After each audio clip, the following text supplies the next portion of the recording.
Bukan berarti lebih enak ya, cuman lebih dekat dan tempatnya juga mungkin lebih terang. Ya plus minusnya ada di sini.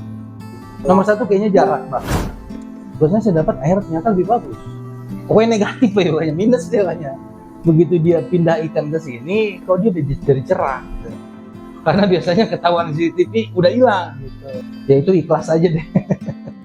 Yang harus kita perhatikan sebelum kita mulai usaha jual ikan hias di kios. Nomor satu yang paling utama itu air. Dan kedua biaya. Dan jangan lupa juga ikan apa yang akan abang jual kan gitu. Abang harus yakin di situ. Yang penting fokus yakin dulu.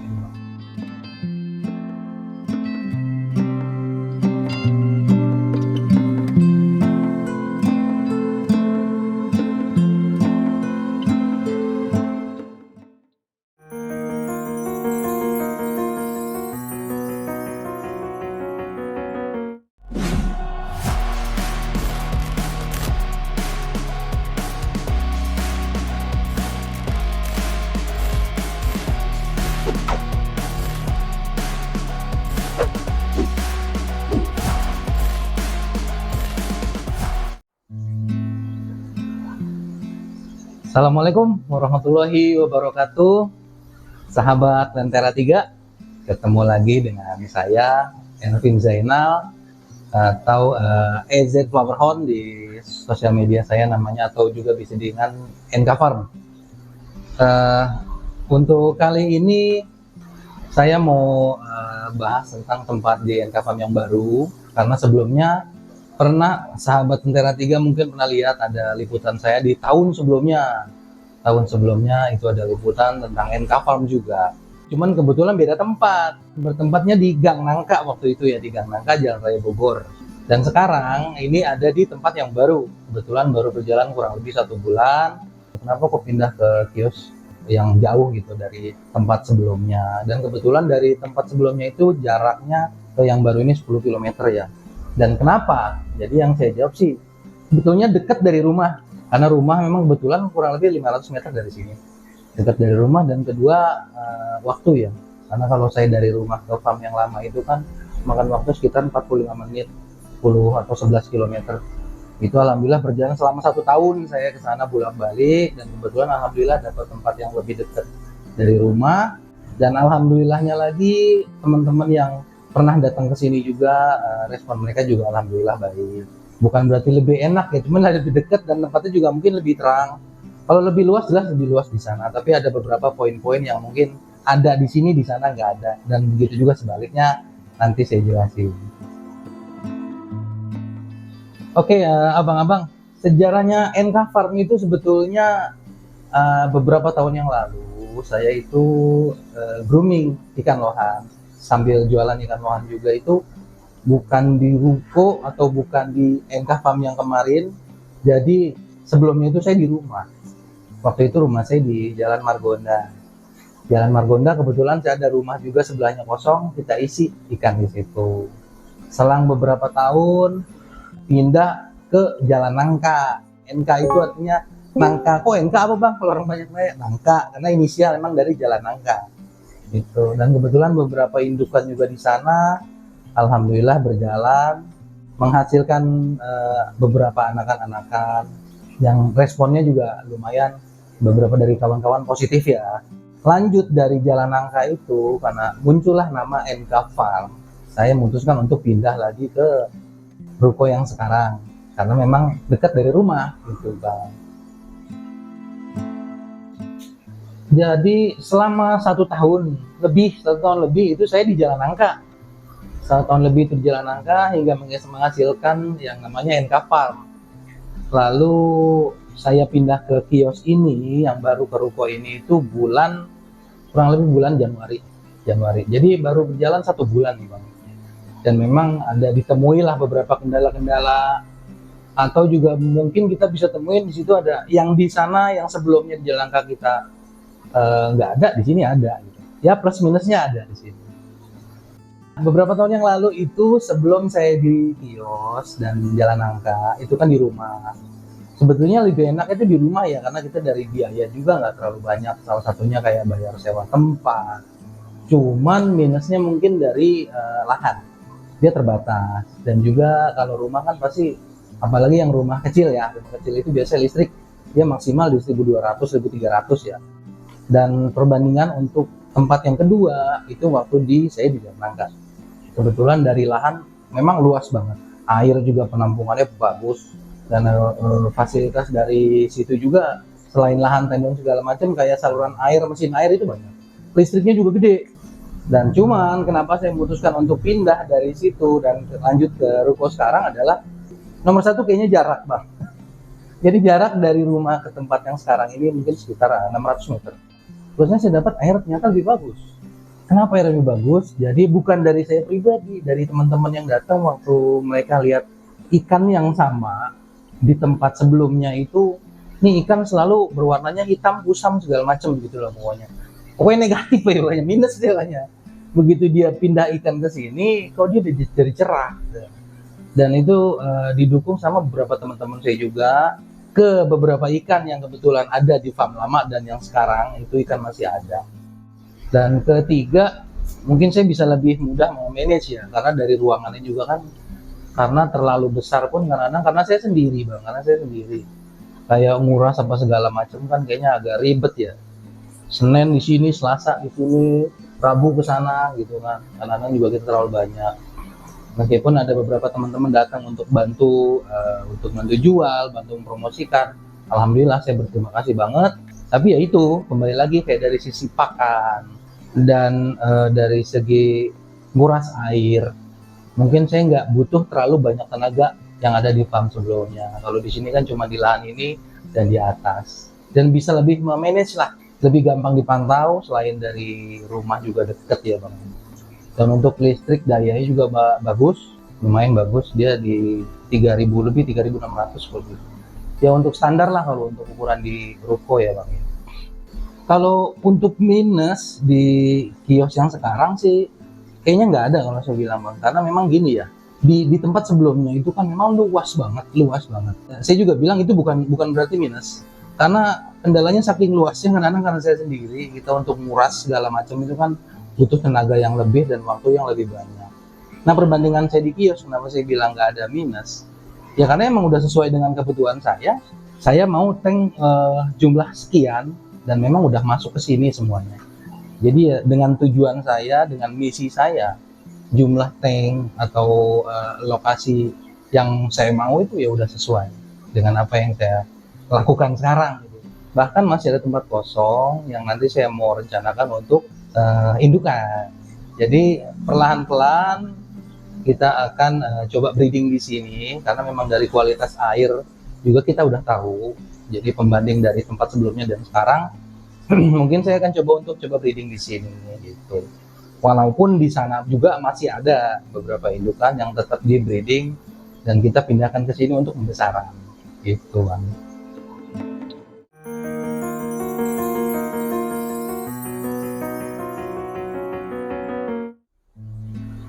Bang, jadi ada beberapa hal yang mungkin menurut saya pribadi sebagai pemula yang harus kita perhatikan sebelum kita mulai usaha jual ikan hias di kios. Nomor satu yang paling utama itu air, dan kedua biaya.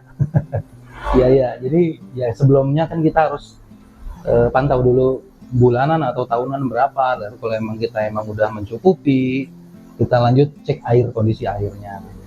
Kalau emang airnya dirasa abang bagus, ya silakan dilanjut.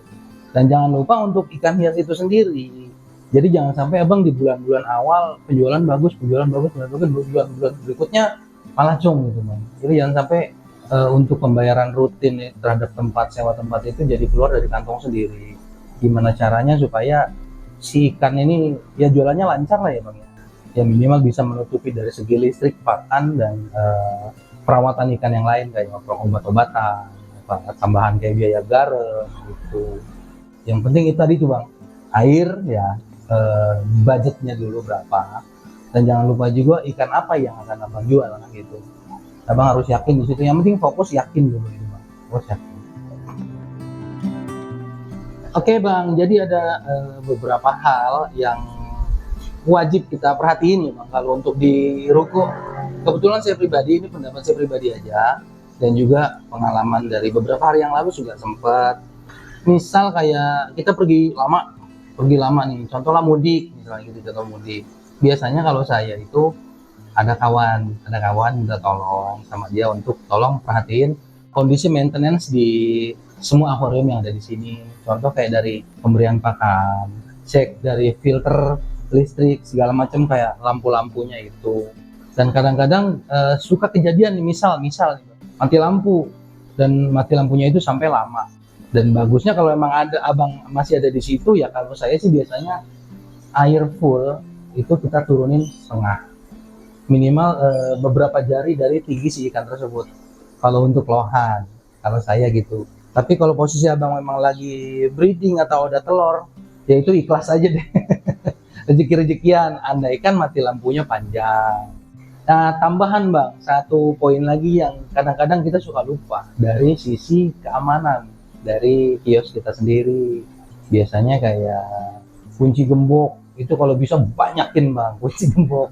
Sama memang biasanya akses-akses yang ada dari depan atau dari jendela atau dari belakang, itu kalau bisa, kalau emang abang yakin udah aman ya silakan. Tapi kalau emang belum aman, silakan abang cari solusinya seperti apa gitu. Karena selain listrik, ya kita nggak tahu ya, namanya orang kan ya, kita juga nggak mau sujon, jadi mencegah aja lebih aman, itu lebih bagus. Dari sisi misalkan kayak teman kita ada main ke sini, parkir kendaraan, otomatis kan karena bukan di rumah, karena di ini juga di jalan utama, ya dilipat gandakan lagi keamanannya.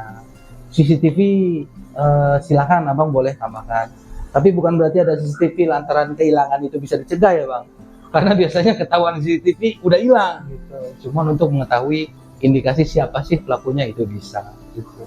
Intinya lebih waspada aja bang dari segi keamanannya. Jadi untuk ukuran-ukuran ikan lohan yang ada di NK Farm itu kebetulan variasi bang. Itu jadi ada yang size besar, yang seperti ini size 31, ukuran jumbo ya, kalau di kontes ukuran jumbo. Ada yang di size ini kebetulan masih 17, ada yang 14, 12, 10, sampai bahkan ada yang masih berukuran sampai 2 sampai 4 cm itu ada.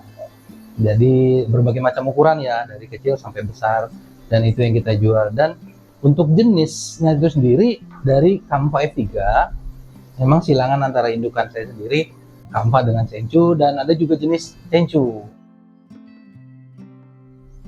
Nah, abang yang tadi saya jelaskan dari ikan-ikan yang macam-macam ukurannya tadi ya, kita bisa lihat gambarnya selain ini.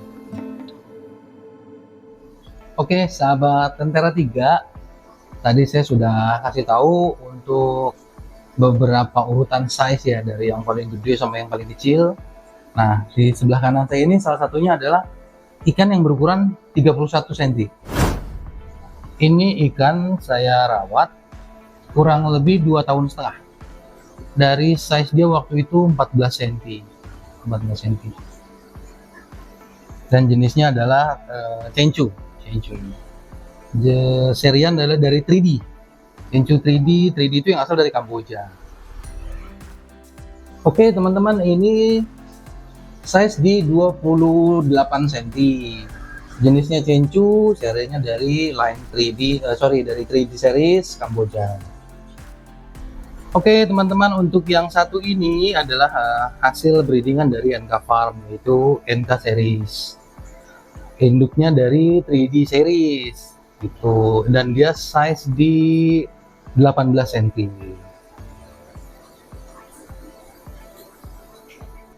Oke teman-teman, kalau yang ini Betty ini yang tadi nih beda tipis.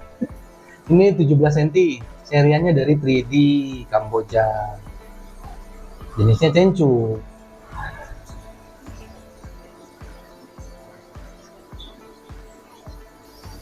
Oke teman-teman, untuk yang satu ini dia di size 10 cm. Ini hasil dari NK series line 3D ya, size di 10 cm, jenisnya Senchu.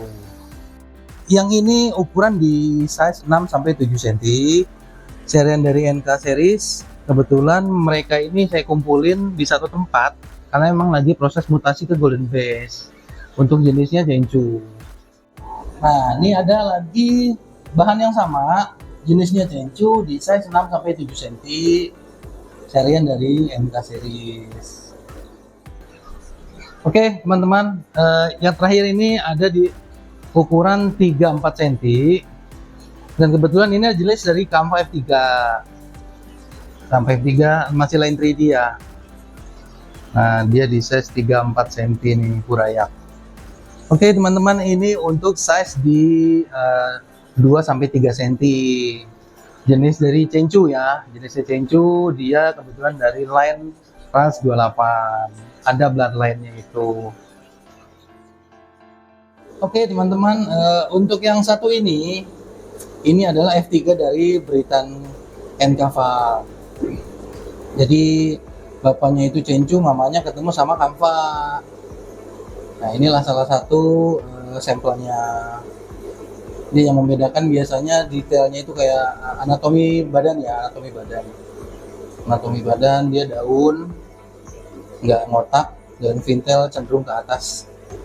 Meskipun di beberapa jenis ikan seperti Kampa F3 juga ada yang udah ngotak juga udah ada, vintel juga udah close juga udah ada. Ya itulah dari banyaknya crossbreed ya, persilangan-persilangan.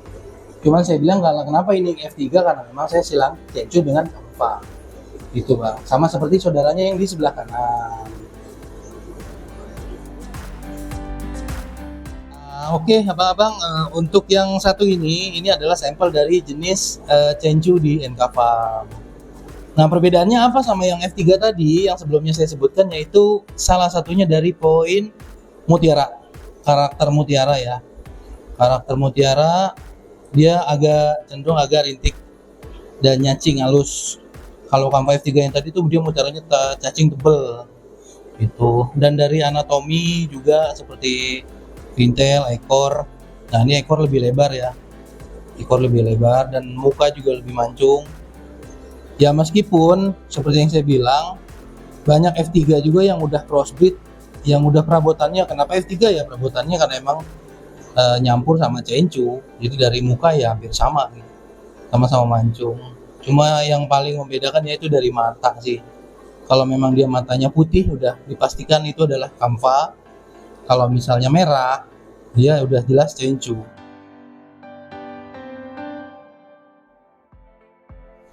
Baik teman-teman, demikian dari saya Elvin Zainal Flowerhorn, soal pemula nih yang mau coba jualan ikan dan sewa di kios gitu ya. Ya untuk kekurangan ya saya mohon maaf, dan jangan lupa buat teman-teman Lentera 3 like dan subscribe. Dan bagi yang mau main ke sini boleh bang, boleh, itu alamatnya ada di Jalan Al-Hawi, Cibinong, Pondok Rajab Cibinong, Bogor. Langsung nanti nomor telepon atau alamat ada di bawah. Terima kasih banyak. Mohon maaf apabila saya ada salah ucap. Sebelumnya saya ucapin Assalamualaikum warahmatullahi wabarakatuh.